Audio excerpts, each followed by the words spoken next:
안녕하세요. 주일양입니다. 오늘은 여러분들과 함께 성경이 가지고 있는 역설적인 이야기 하나를 좀 설명을 드릴게요. 역설적인 동시성이라고 이야기할 수 있는데, 여러분들이 이제 구속사에 대한 이야기, 그리고 하나님의 성경 말씀의 중심으로 이야기할 수 있는 그 언약의 성취자로서의 예수 그리스도, 이렇게 성경을 설명하는 많은 이야기들이 있는데, 그 중에서 이제 중요하게 여러분들이 이제 가져야 될 내용, 그런 어떤 성경의 이야기들, 해설들을 접할 때 여러분들의 어떤 인식 속에 가장 밑동지에서 아주 그 내용들을 받아들일 수 있게 하는 어떤 틀 하나를 이제 설명을 좀 드릴게요. 그거는 뭐냐면은 동시성이라고 얘기할 수 있어요.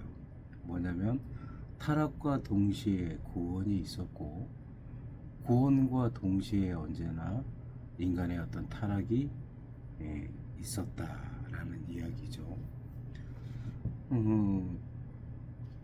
선악과를 따먹음과 동시에 하나님께서 찾아오시죠.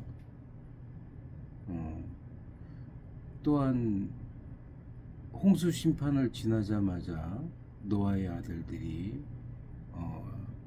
여러분들에게 좀 많은 설명이 좀 필요한 이야기인데, 아비의 하체를 보는 죄를 범하죠.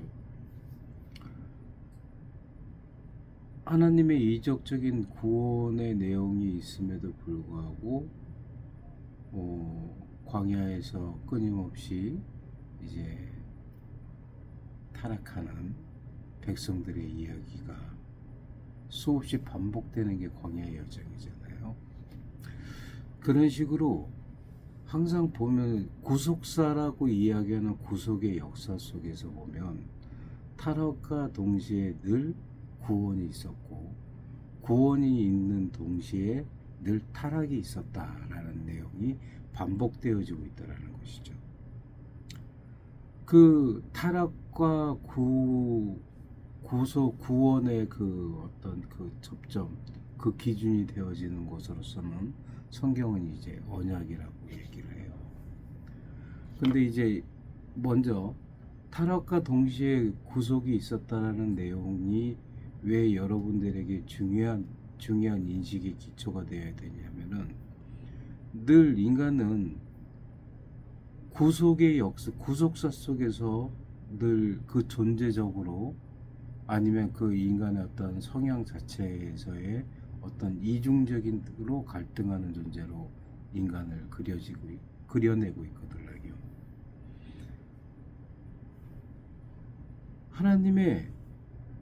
하나님께서 주권적으로 관계를 설정하시고, 그리고 그 역사를 다스리심에 있어서 가장 보편적인 어떤 그 구원과 타락의 중심이 되는 이 언약을 인간의 역사 속에 박아 놓으셔야 됐었던 것은, 인간이 그 시공간 내의 존재로서 가지고 있는 이중성이 늘 존재하고 있었다. 그 이중성을 붙잡아 주기 위해서 하나님께서 언약이라는 그 기준으로서 인간에게 다가오시었고, 그 언약을 스스로 맺어주신 것이니까 스스로 성취하게 하시기 위해서 이끌어간 것이 구속사이다. 그럼 이 구속사에서 가장 중요하게 볼 것이 뭐냐? 늘 타락과 구원이 반복되어지는 그 상태로 그 역사가 드러나고, 그것이 마지막으로 예수 그리스도 안에서 성취되는 것으로서 이제 마무리가 됐다, 결론이 지어졌다, 이렇게 얘기되어지는 그 흐름이 있는 거예요. 근데 그 구속사를 움직이는 그 중요한 요인으로 타락과 동시에 구원이 있었고, 구원과 동시에 타락이 있었다라는 것을 여러분들의 머릿속에 넣어야 되는 이유가 뭐냐면, 하나님께서는 이른바 이제 그 어거스틴이 얘기하는 선행은총이라는 내용이 있는데, 뭐냐면은 영혼을 사모하는 마음을 하나님께서 우리들의 마음에 주셨기 때문에 우리는 하나님을, 죄로 인해서 하나님을 찾을 수는 없어요. 근데 하나님을 갈망하는 마음이 있어요. 그리고 하나님을 향해서 회개할 때 그 내면에 평안이 오고, 그리고 그 안에서 어떤 그 자기를 진정으로 돌아보게 되면서 자기를 찾아갈 수 있게 되는, 하나님 안에서의 자기를 찾아갈 수 있게 되어지죠. 근데 보세요. 인간은 타락한 실존이기 때문에 영혼을 사모하는 마음이 있는 것이 곧 괴로움이 되고, 인간은 영혼을 사모하는 마음이 있어서 구원을 받았음에도 불구하고 그 타락한 실존이라는 것이 함께 존재하기 때문에 인간은 늘 불안한 존재가 되죠. 근데 그런 존재이기 때문에, 그렇게 이중적 타락과 구원을 동시에 왔다리 갔다리 하는 존재이기 때문에 하나님께서 인간에게 어떠한 존재로 드러나시냐면은, 타락과 동시에 난 구원하는 존재고 구원과 동시에 타락하는 너희를 지켜보는 존재다라는 걸 얘기하고 계시다고요. 어디에서? 구속사에서. 그러니까 하나님께는 인간이 타락하는 것과 인간이 구원을 받는 것이 매일반이에요. 하나님께서 우리에게 얘기하고 싶으신 거는 그거예요. 네가 타락했어? 괜찮아. 나는 그래도 너를 품어. 네가 구원받았어? 우쭐해? 에이, 그러지 마. 넌 언제나 타락의 가능성을 품고 있잖아.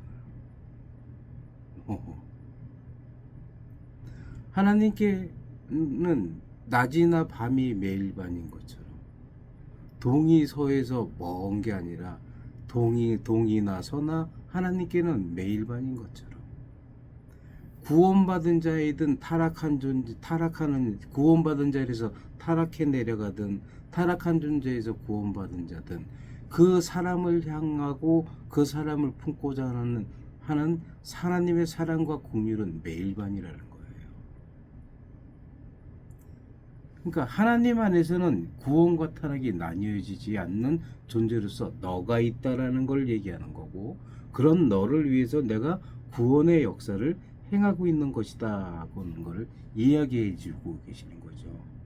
그러니까 우리가 구속사를 읽어나갈 때 이것이 나의 구속을 위한 거다, 나의 구원사이다 라고 받아들이려면은 여러분들 안에 이런 내용이 포함되어져야 돼요.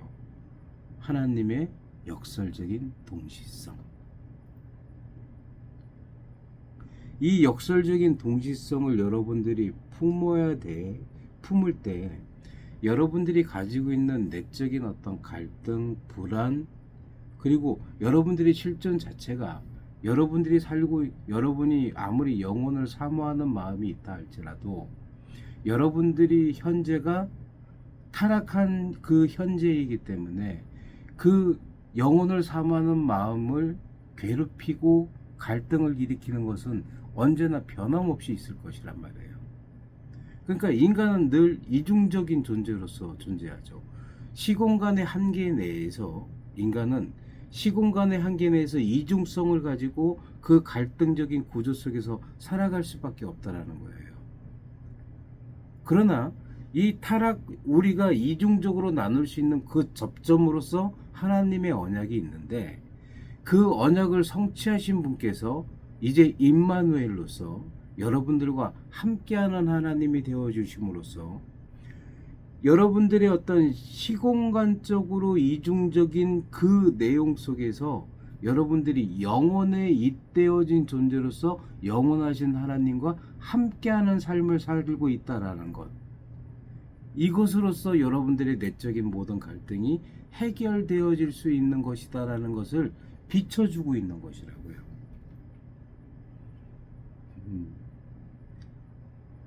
그래서 성경의 구속사의 흐름은 이 역설적인 동시성, 타락과 동시에 구원하시는 그 하나님, 그 구원하시는 하나님 앞에서 동시에 타락하는 인간의 타락과 구원에 대한 내용 속에서 하나님께서 이들을 크게 책망하는 내용으로서 드러나는 게 아니라 이들을 당신 안에서는 그저 한 존재로서만 바라보고 있다. 이중적으로 갈등하는 존재로 보는 게 아니라 타락한 존재가 되었던 구원받은 존재가 되었던 그저 하나님께서 사랑과 긍휼의 대상으로서 그저 하나로서 받아들이고 있다. 하나님의 심정 속에서는 타락과 구원이 나뉘어지지 않고 그저 나라는 존재로 초점이 맞춰져 있다라는 것을 이야기하는 것이 구속사의 핵심인 거라고요. 왜? 그래서 구속사의 어떤 중심축이 언약이 되어지고 이스라엘의 타락에 대해서 언제나 하나님께서 언약을 갱신하시면서 그 언약이 성취되어지기까지 그 기준점을 끌어오신 것이라고요. 이걸 여러분들이 진짜 여러분 자신과 결부지어서 여러분들의 신앙적인 갈등과 고민과 불안과 결부지어서 하나님의 구속사를 이해하셔야 되는 거예요. 그러면서 여러분들이 정말 그 이중적인 여러분들의 어떤 그 갈등 속에서 여러분들이 벗어나는 길은 뭐냐면 내가 타락을 하든 내가 구원받은 자답든 하나님께는 매일반이라는 것이에요. 가장 중요한 건 뭐? 그 하나님께서 그 영원하신 하나님께서 내 영혼을 사모하는 마음을 합해 주셔가지고 지금 함께하고 계시니까 내가 지금 이 부조리한 이 세상 속에서 영혼의 잇대는 존재로 살 수 있고 그 삶의 내용을 가진 자이기 때문에 나는 인간이 실존적으로 갈등을 가질 수밖에 없는 시공간적인 한계 내에서 가질 수밖에 없는 그 존재적으로 가질 수밖에 없는 인간의 이중성을 극복하는 존재로서 갈 수 있다. 왜? 하나님이 나를 이중적으로 여기지 않으시니까. 지금 한국교회에서 하나님의 어떤 준엄한 어떤 심판, 공의, 그 앞에 부조리한 인생, 그리스도인에 대한 어떤 이런 거, 뭐 영적인 침체에 대해서 나중에 구원받은 자리에서 뒤로 물러나 침륜에 빠지는 존재가 있다라는 이 내용에 대해서 제가 여러분들에게 언어학적으로 이제 반증해 드릴 수 있는 때가 있겠지만은 미리 말씀드립니다. 여러분들 구원받은 자가 뒤로 물러나나 하나님께 더 가까이 가나 하나님께는 그저 사랑과 긍휼의 대상인 너예요.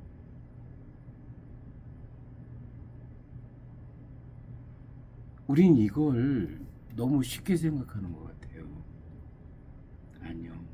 여러분들이 끊임없이 갈등하는 원인이 실존에 있고 여러분들을 끊임없이 괴롭히는 내용이 이 세상 속에 있다면 그러면 이 실존과 세상 속에서 끊임없이 갈등하는 여러분들의 이중적인 그 자아 구조가 하나님 안에서 하나로 맺혀지지 못한다는 건 하나님을 하나님으로 알고 있지 못하기 때문에 그런 것이지. 하나님이 여러분들에게 너 지금 구원받았으니까 이렇게 해야 돼. 어디 지키나 안 지키나 지켜보자. 이런 게 아니라고요. 인간이 계몽이성을 가지면서 가장 먼저 추구했던 게 뭐냐면 인간의 실존적인 문제에 대해서 우리는 어떻게 풀어갈 수 있을까? 인간의 실존적인 갈등을 어떻게 풀어갈 수 있을까, 이런 부분에 대해서 굉장히 고민을 많이 했어요. 그리고 그 실존주의적인 어떤 고민들이 결국엔 무엇으로 이어졌느냐? 바로 신학으로 이어졌죠. 현재 한국교회에 케르고 학파도 있잖아요. 그 신앙의 경건성, 인간 실존의 그 부조리함과 그 불이함, 그리고 그 고통, 실존 자체가 고통인 그 인간이 우리가 표현할 수 없는 그 초월의 어떤 빛에 의해서 구원받는, 그 앞에 경건하게 살 수 있는 어떤 이런 내용들을 신앙화한, 기독교화한 신학들의 어떤 내용들이 범람함으로 인하여서 진노하시는 하나님, 인간의 죄에 대해서 치고 구원받은 자답게 살면 상 주고, 상벌의 하나님으로서 얘기하는 그 하나님이 횡행하고 있지만, 그래서 기독교적인 이분법이 여전히 실행되어지고 있지만, 실제적으로 인간이 계몽 이성으로 인간 실존에 대해서 근본적인 고민을 가지면서 신학으로 접근하기 이전에는 그런 고민이 없었다고요.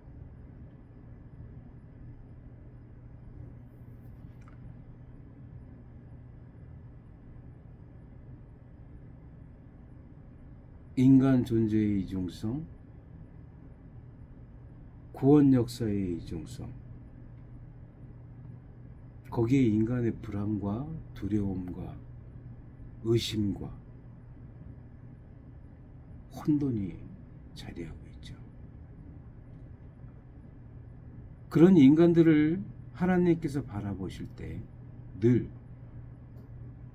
역설적인 동시성 속에서 타락하면 구원하고, 구원하면 타락하는 그 존재를 그래도 또 갱신하여 품는 그런 하나님으로서 당신 자신을 드러내고 있고, 그런 구원의 경륜을 하나님께서 단 한 번도 포기하지 않으셨다라는 게 여러분들이 알고 있는 구속사의 내용들이잖아요.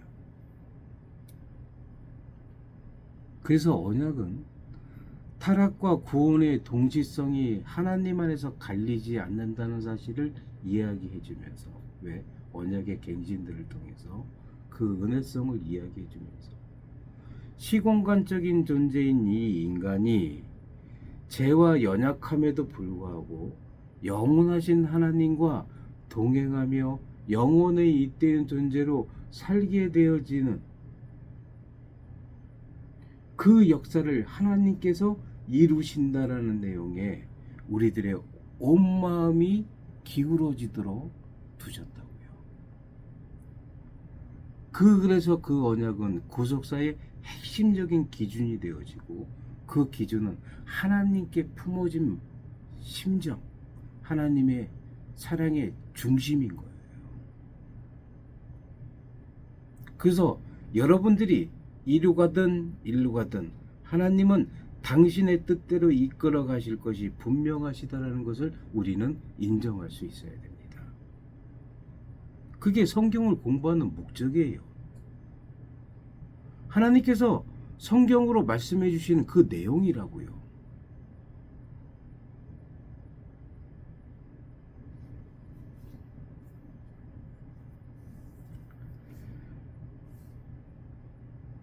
그래서 여러분들은 예수 안에서 어떠한 순간에도 흔들리지 않는 평강을 가진 존재가 될 수 있습니다. 왜? 하나님이 우리의 행위를 통해서 우리를 나누어 생각하지 않으신다라는 내용 때문에. 그걸 여러분들이 아셔야 돼요. 그래야지 본질적인 진리의 자유를 진짜 누리실 수 있게 되는 겁니다.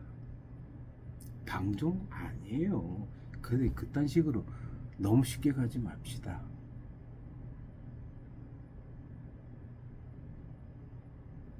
제가 저희 집사람하고 살아오면서 가장 저희 집사람이 제가 어느 부분을 가장 싫어하는지를 잘 알아요. 모럴리즘. 알량한 인간이 구원과 동시에 타락을 생각하는 인간이 자신이 윤리적으로 바르게 사는 것에 대해서 고민을 하더라고요.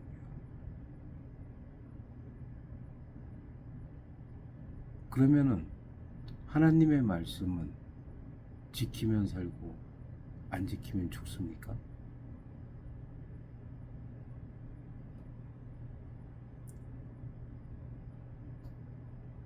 들을 수 있다라는 것 자체가 갖고 있는 그 풍성한 은혜를 이야기해보지도 못하면서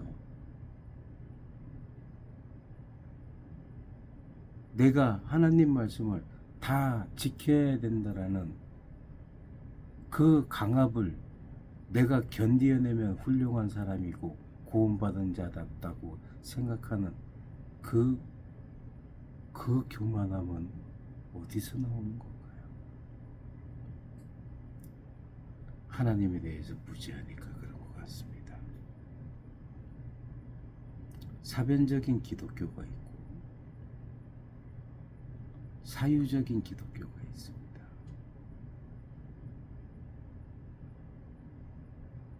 사변적인 기독교로 이야기하게 되면은 사색이 일어날 수가 없어요. 사유할 수 있어야 됩니다. 그래야지 초대교회 성도들이 가졌던 그 계시 신학의 그 내용을 우리가 이해할 수 있게 되는 것입니다. 결론으로 말씀드립니다. 여러분들의 죄와 여러분들의 영예가 아니면 여러분들의 발음이 하나님 앞에 매일반이라는 것을 인정하실 수 있으시겠습니까? 하나님이 나의 어떤 행위에 의해서 나를 보시는 게 아니라 나의 지킴과 떨어짐에 의해서 나를 평가하시는 게 아니라 그저 나를 사랑하시는 존재로서 긍휼의 대상으로서 보고 계시다는 것을 믿으십니까? 그런 분이 임마누엘이 되셨다라는 것이 여러분들에게 무슨 의미가 되는지를 사유하실 수 있기를, 그리고 사색에 이르실 수 있기를 기도합니다. 거룩하고 자비로우신 아버지 하나님, 우리들의 의식을 붙잡아 주시옵시고 우리가 마땅히 하나님께서 우리에게 말씀하여 주시는 계시의 커다란 흐름 속에서 먼저 우리의 생각을 크게 가질 수 있는 기틀들을 마련해 갈 수 있도록 도와주시옵소서. 믿음으로 산다라는 것이 무엇인가? 마땅히 그러하신 하나님을 바라보며 우리의 행위의 경중을 가지고 우리 자신을 괴롭히지 아니하고 오직 주님의 시선과 주님의 잣대로서 우리를 바라보고 우리의 정체성을 세워나감으로써 그 무엇도 흔들 수 없는 평강의 내용으로 우리의 신앙과 삶을 지켜나갈 수 있는 자들 되어질 수 있도록 인도하여 주시옵소서. 예수님의 이름으로 기도합니다.